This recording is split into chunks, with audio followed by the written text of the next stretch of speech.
Welcome to பாகி stories. பாகியின் கதைகள்.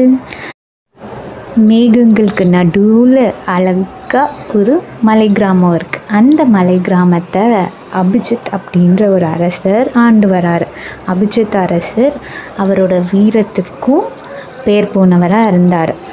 அவர் ஒரு நாள் நமக்கு ஒரு ஆலோசகர் வேணும் அப்படின்னு சொல்லிட்டு அரசவையில் அறிவிக்கிறார். இந்த மாதிரி ஆலோசகருக்காக போட்டி நாளைக்கு நடைபெறுது, நீங்கள் கலந்துக்கலாம் அப்படின்னு சொல்லிட்டு.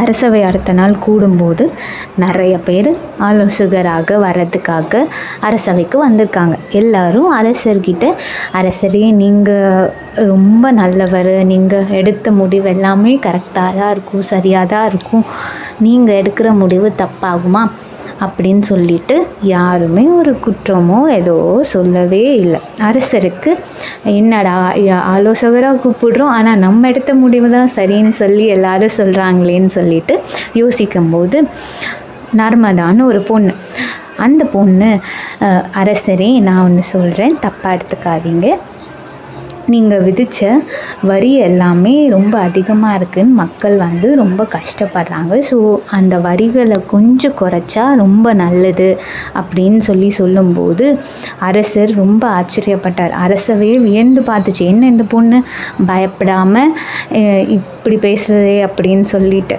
அரசருக்கு அது ரொம்ப பிடிச்சிருந்துச்சு. அந்த உண்மையும் அந்த நேர்மையும் மக்கள் மேலேயும் நாட்டு மேலேயும் அந்த பொண்ணு வச்சுருந்த அக்கறையை பார்த்து அரசர் அவளை தன்னோட ஆலோசகராக நியமிக்கிறார்.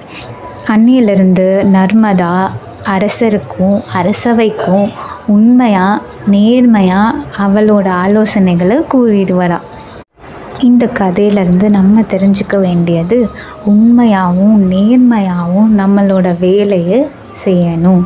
நம்ம எந்த ஒரு அதிகாரத்துக்கோ பணத்துக்கோ பயமில்லாமல் உண்மையாக நேர்மையாக நம்ம கடமையை செய்யும்போது நமக்கும் நல்லது, நம்மளை சுற்றி இருக்கவங்களுக்கும் நல்லதாக தான் இருக்கும்.